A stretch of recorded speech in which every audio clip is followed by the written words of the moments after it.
네, 프레임이 끊겨서 다시 영상을 촬영을 하게 되었고요. 최대한 좀 안 끊기게 해서 조금 진행을 해볼까 합니다. 자, 지금 볼 거는 이제 방실 차단 부정맥이라 해서 저희가 AV 블록이라고 부르고, 인계 때 선생님들 들어보시면 이 사람 EKG 상에서 블록이 있는 것 같다 라고 하는 경우가 거의 대부분이 이런 이제 방실 차단 부정맥을 얘기하는 거고, 다른 블록이라고 하면은 이제 나중에 배울 LBBB라든지 RBBB라든지 이제 번들 브런치 쪽으로 블록이 있는 경우, 차단이 있는 경우를 이제 얘기를 하고요. 자, 이 방실 차단, 저희가 AV 노드죠. 그래서 이 AV 노드 쪽 이후에 생기는 문제, 또는 AV 노드에서 생기는 문제를 이제 저희가 이 방실 차단이라고 부르고, 이제 중요하게 보는 지표는 PR 인터벌이에요. EKG 상에서 저희가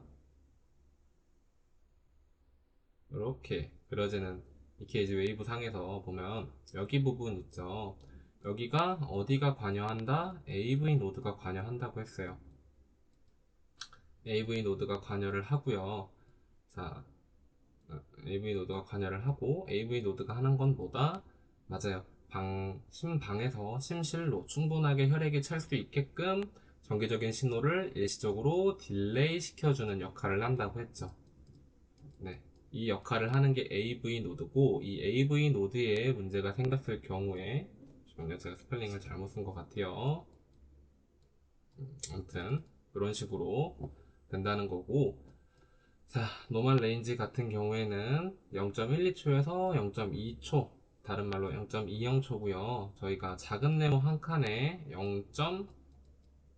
0.04초라고 했고, 0.2초면 작은 네모가 5칸 모인 거니까 대략적으로 큰 네모 하나겠죠?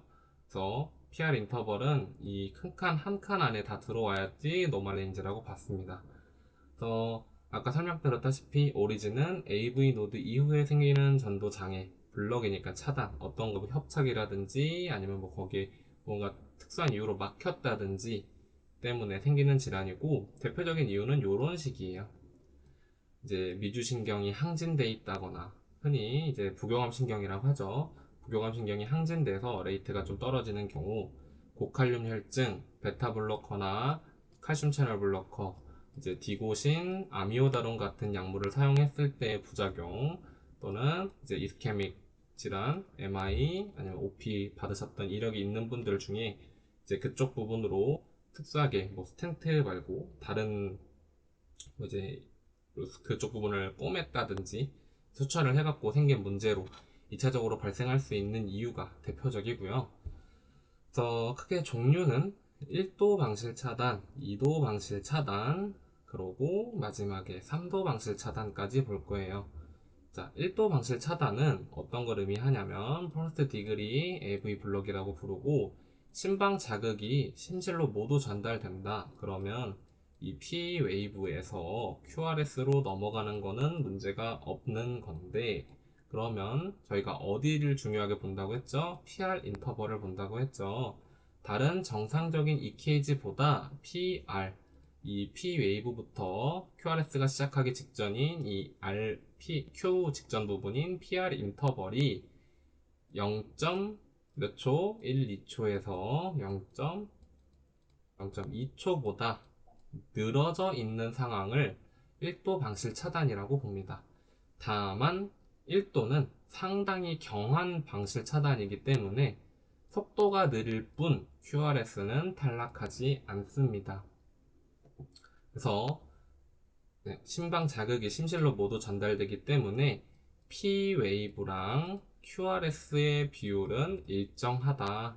P 웨이브가 3개 있으면 QRS도 3개 나오는 건 똑같아요. 다만 PR 인터벌이 증가되어 있는 상태다. 그리고 그 간격은 일정한 게 특징적이다. 임상적으로 증상이 없으면 치료하지 않아요. 왜냐면 따로 탈락하는 QRS가 없기 때문에 실제로 혈역동학적에서도 헤모다이나믹적에서도 문제가 발생하지 않습니다.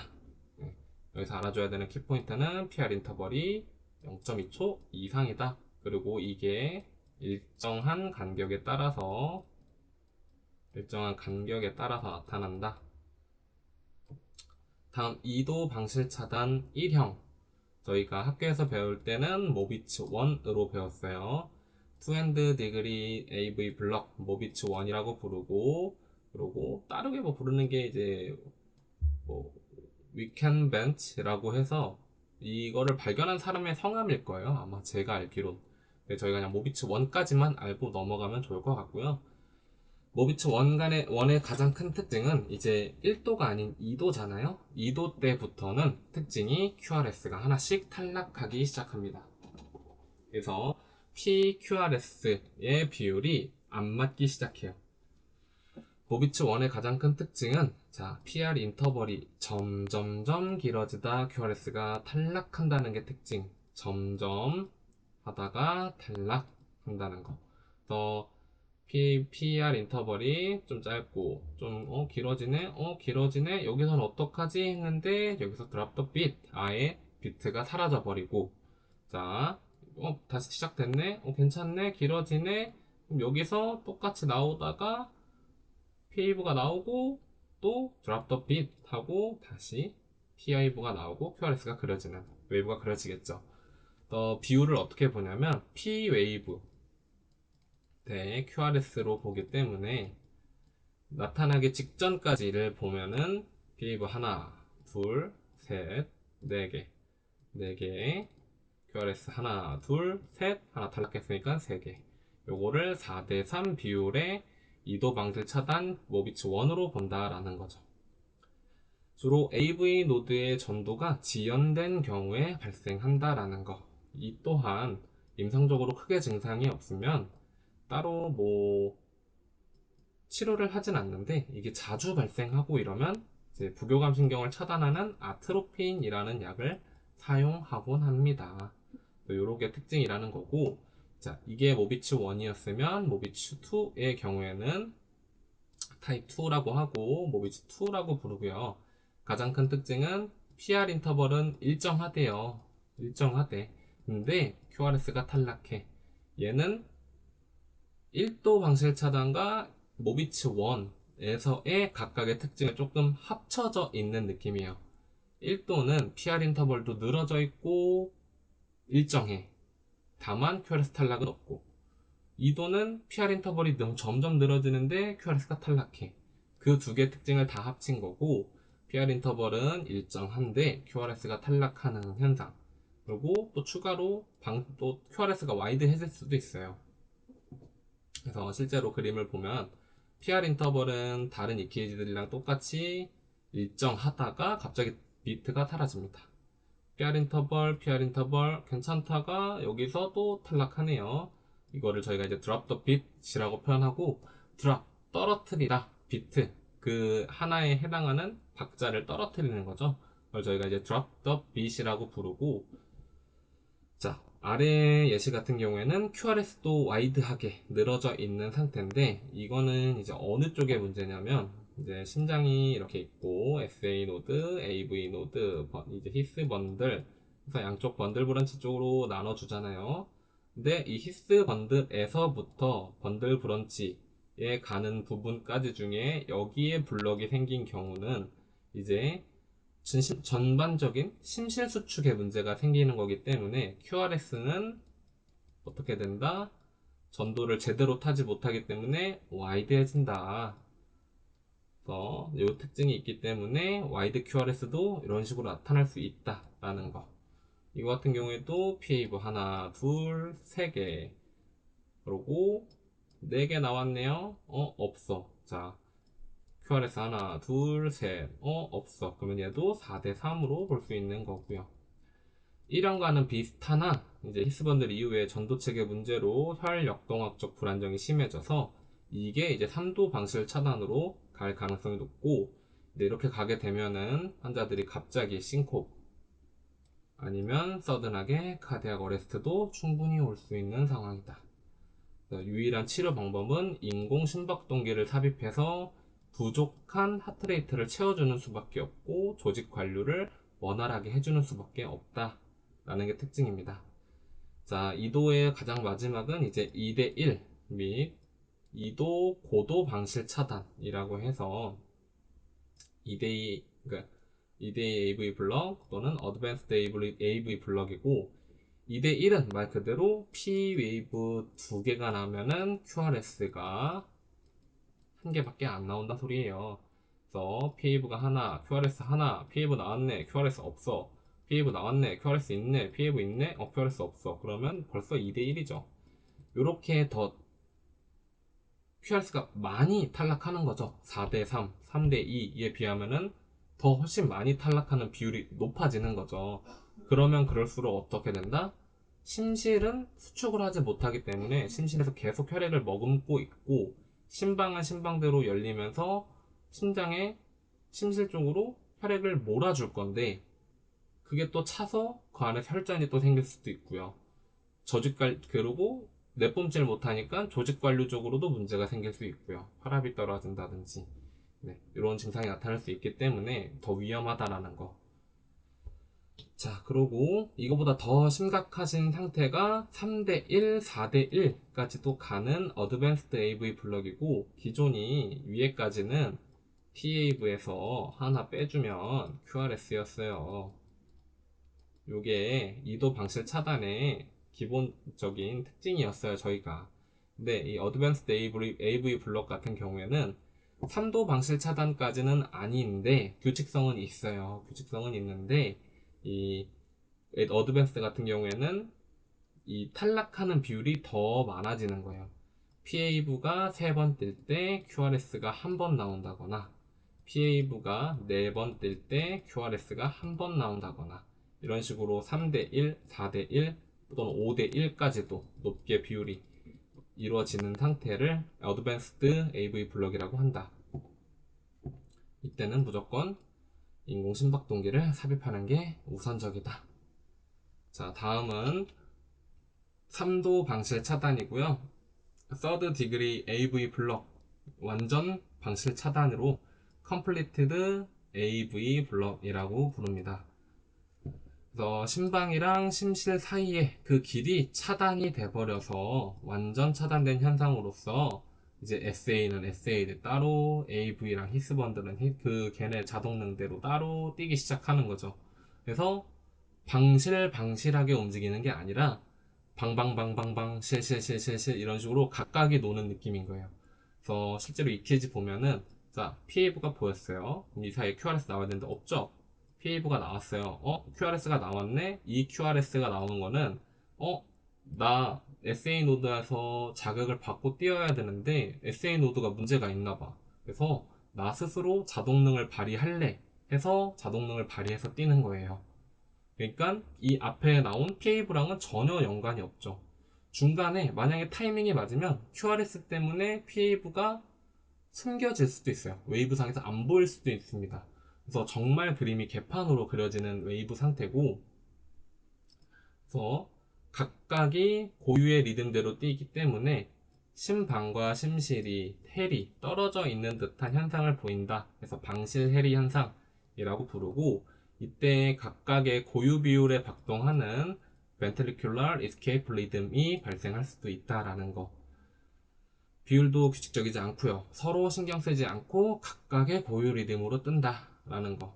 근데 만약에 여기서 다발갈래, 번들브런치 쪽에서도 차단이 동반이 됐다. 이 말은 LBBB라든지 RBBB라든지 심실 쪽으로 가는 곳에서 또 블럭이 있다. 그러면은 QRS는 와이드해지겠죠. 그러면 예후는 더더욱 좋지 않습니다. 왜냐하면 심실이 정확하게 수축하고 혈액을 내보내려면 SA 노드에서 오는 가장 강한 정기적인 자극에 의해서 그거에 맞춰서 심장에서 펌핑을 할 수 있게 세팅이 되어 있는데, 그것도 안 돼서 이제 부관리자가 와서 해주는 건데, 또 그 밑에 관리자, 이제 상중하로 볼게요. 상중하가 하에 해당하는 계급자가 또 일을 안 해. 그러면 중간에 껴서 힘들겠죠. 근데 결론적으로 그거는 심장이라는 큰 기업의 문제가 생기는 거기 때문에 심장 자체에도 예후가 너무너무 좋지 않습니다. 이때도 무조건적으로 인공심박동기 삽입표를 해주는 게 가장 중요하다는 거고요. 다음은 방실차단 알고리즘. 요거 앞서 설명드렸던 거 최대한 한 번에 볼 수 있게 알고리즘을 만들어 봤어요. 사실 저도 책에서 갖고 온 내용이긴 한데 한번 보시면 좋을 것 같아요. 이야기 설명드릴게요. 저희가 방실 차단을 볼 때 가장 크게 처음에 보는 게 뭐라고 했죠? PR 인터벌이죠. PR 인터벌이 멀어지는 거, 그거보다 더 중요한 걸로 큰 전제로 묶을 수 있는 건 QRS가 PAV보다 비율이 적냐, 많냐, 똑같냐 라고 보는 거고, QRS가 PAV보다 적다 라고 보는 경우, 아니다 라고 보는 경우, 자, NO로 가게 되면은, 자, 이제 여기서 한 번 더 전제가 생깁니다. 그러면 PR 인터벌이 0.2초보다 멀어져 있어? 그러면 여기까지 왔던 거는 QRS 탈락하는 게 없고 PR 인터벌은 멀어 하면은 1도 방식 차단에 해당하고요. 아니, 둘 다 해당하지 않아. QRS랑 PAV도 똑같고 PRI 인터벌도 PR 인터벌도 똑같이 그냥 노멀 레인지 안에 있어 하면은 AV 블록이 없는 사이누스 브라디카디아라고 할 수 있는 거죠. 네, 사이누스 브라디카디아라고 할 수 있는 거고요. 자, 만약에 이제 여기까지가 끝이고, 자, QRS가 PAV보다 적어? 맞아, 적어. 나는 없는 것 같아. 하나가 더. 한 개 이상이 더 없어. 그래서 PAV 이후에 일부만 QRS가 존재해? 나 잘 모르겠는데 너무 각각 제 멋대로 각각 뛰어. 그러면 노 쪽일 거고 걔는 각각 뛰는 방실 해리 그 현상이 있는 3도 방실 차단일 거고요. 예스, 맞아. 일부만 있어. 근데 그 중에서 PR 인터벌이 일정해? 아니, 점점 길어지다가 탈락하던데? 하면은 타입 1에 이제 모비츠 1이 될 거고요. 그럼 여기서, 나 괜찮아. 일정한 것 같아. 다만 전도 비율이 내거 P웨이브에서 하나를 빼면은 나와. 아니, 우리는 P웨이브에서 두 개 이상 빼야 되는데? 하면은 이제 전도 비율에서 PAV랑 QRS가 하나밖에 차이가 안 나면 2도 타입 2, 모비지 2가 될 거고, 그 이상으로 차이가 나면은 이제 2대1 및 고도 방실 차단이 해당이 된다는 거고요. 각 방실 차단의 특징을 또 아래와 같이 보기 편하게 정리해왔습니다. 사실 이것만 보면은 쌤들이 방실 차단 환자 EKG를 봤을 때 요 표만 외우고 있으면 이 사람 AV 블록이 있네. 근데 어느 쪽에 문제가 있지? 이쪽에 문제가 있구나 생각할 수 있는 거죠. 정말 간단하게 정리를 해왔고 쌤들도 하실 수 있을 거라고 저는 생각이 듭니다. 그러니까 너무 어렵게 생각하지 말고 한번 다 같이 천천히 기초를 다져가면서 해보도록 할게요. 다음 시간에는 이제 적셔널 쪽 리듬에 부정맥이 있는 경우 설명을 드릴 거고, 이제 저희가 많이 나오는 PSVT, SVT, 뭐 AVLT, AVNRT 같이 조금 보기 어려운 설명을 할 거고, 마지막에 심실성 쪽 문제가 있는 거. 심실이 사실 제일 쉬워요, 사실. 심실 설명할 거고, 그러고 나서 이제 마지막에 각차단 넘어갈 겁니다. 네, 이렇게까지만 아시면 좋을 것 같고요. 오늘도 너무 고생하셨고, 꼭꼭 제발 선생님들을 위해서라도 공부하셨으면 좋을 것 같아요. 이상입니다.